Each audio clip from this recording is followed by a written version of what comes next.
Hello, welcome to Pac West Bassin. Do you have any vintage lures sitting in your lure collection at home? Or just have a pile of stuff you've accumulated over many years of bass fishing and a few things in there you just kind of look back and laugh at or go through and think, you know what, this actually still could work?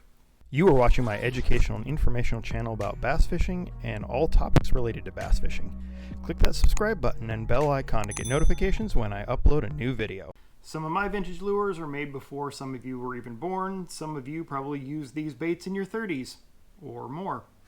Anyway, I'm going to start off by some of the baits that I had already went over in a video earlier about the history of my crankbait fishing.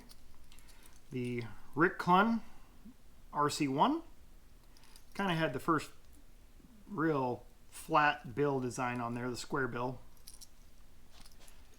And the RC3. I'm actually surprised I still have these. The Pose 300 Superseeder that David Fritz made famous in the early 90s in the Fritz Blitz era. This one's got some dock rash from hitting a few docks with it.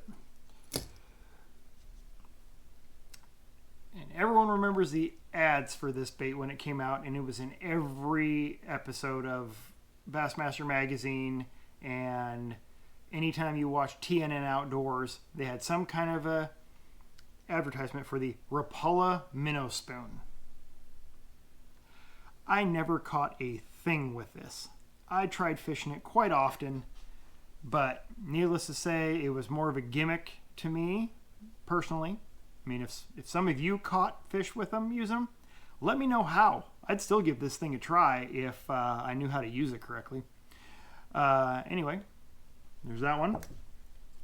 And everyone remembers the Excalibur line of baits that came out in the late 90s after Mark Davis won the Classic. A bunch of different pro anglers had their own signature baits with the patented Excalibur rotated treble hooks. That was their big to do. Anyway, this is a Bill Dance spitting image.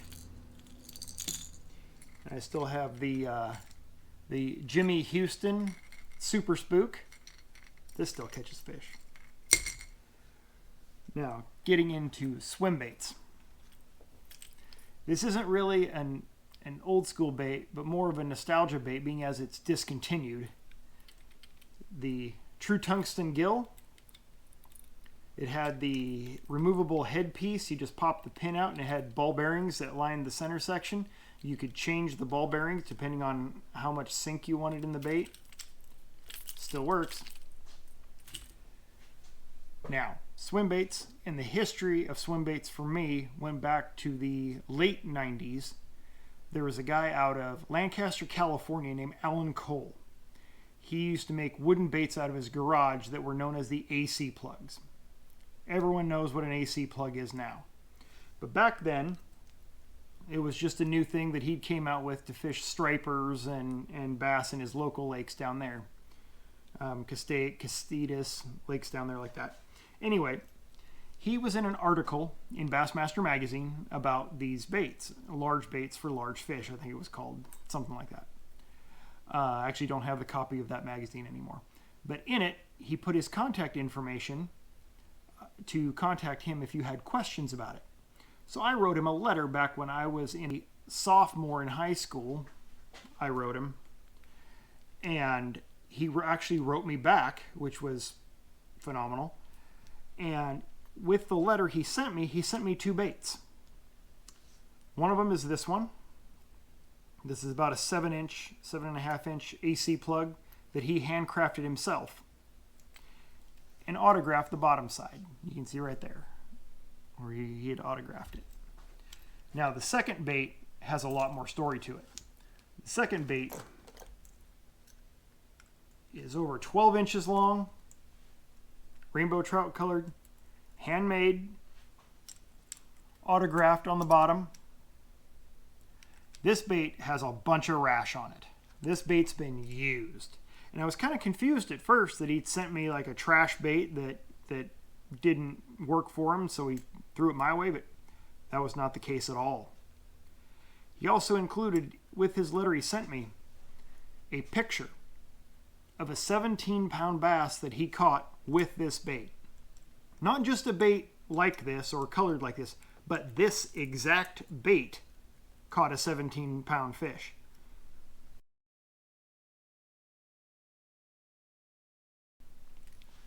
And according to Allen himself and Sports Afield, it was the largest largemouth caught in the world in 1997.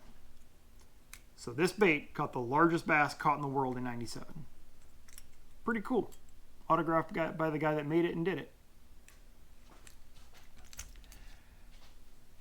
Now we get down to the laughter baits. Some of you already know what's coming. I'm going to start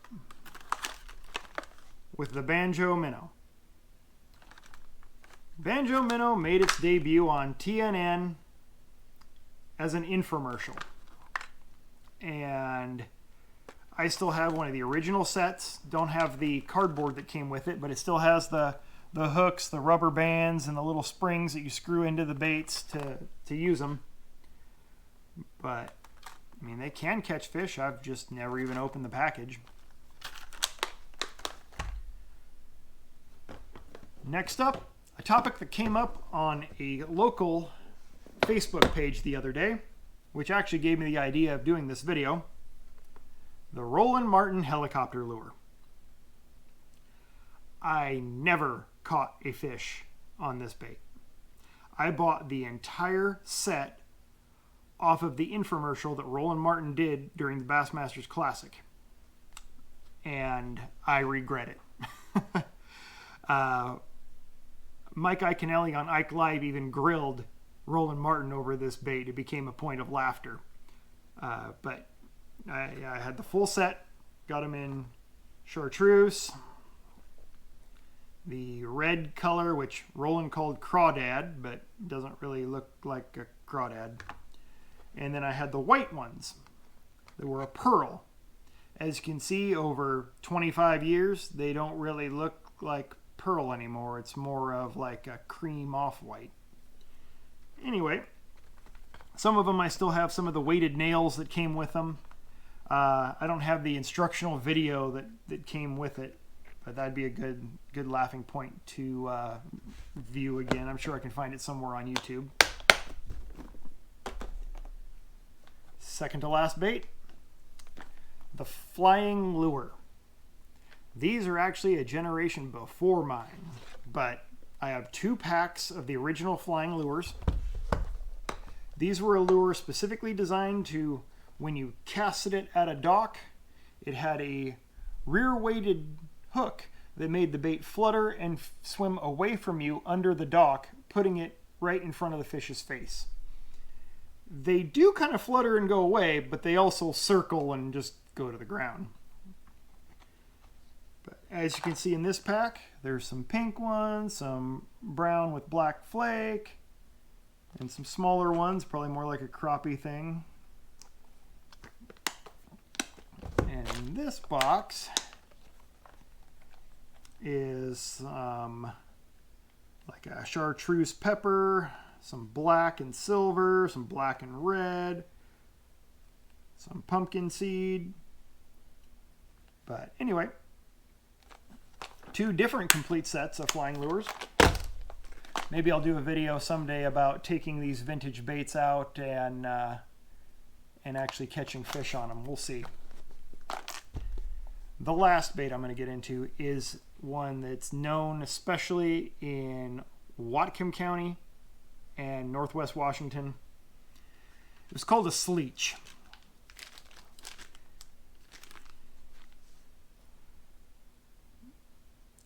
You could get these at Priceless Sporting Goods in Cedar Woolley that has been gone for 20 years or more, I think. I don't know. Or it's changed hands. I'm not exactly sure. I don't get to that area very often. But yeah, it says Percentage Plastics, Metcalf Street, Cedar Woolley, right on the back of the package. These were actually given to my friend Danny, who he was one of my dad's best friends, one of the guys that taught me how to fish. when I was a kid, and he handed me these and says that he got these from a guy after a tournament. He wouldn't tell me who it was, but through the years he finally told me that these were actually used by Dana Steiner at a tournament at Lake Samish. Whether that's true or not, I can't verify, but I have sure caught a ton of smallmouth at Samish and Whatcom on these things. And I don't have just one pack of those from the early 1990s. I have an entire box. A ton of different colors. So, these aren't made anymore. I know the molds are still around that originally made these, and I know who has them. But, there you go. There's some of my vintage lures that I've came across just going through my gear. I still have a ton of gear, as we all do, that I haven't went through. So there may be a part 2 to this video. There may not. All depends. I know for sure I will be doing a video on using some of these baits. So what vintage baits do you have laying around that still catch fish for you, or that you used when you were younger or just getting into bass fishing? Let me know in the comments down below.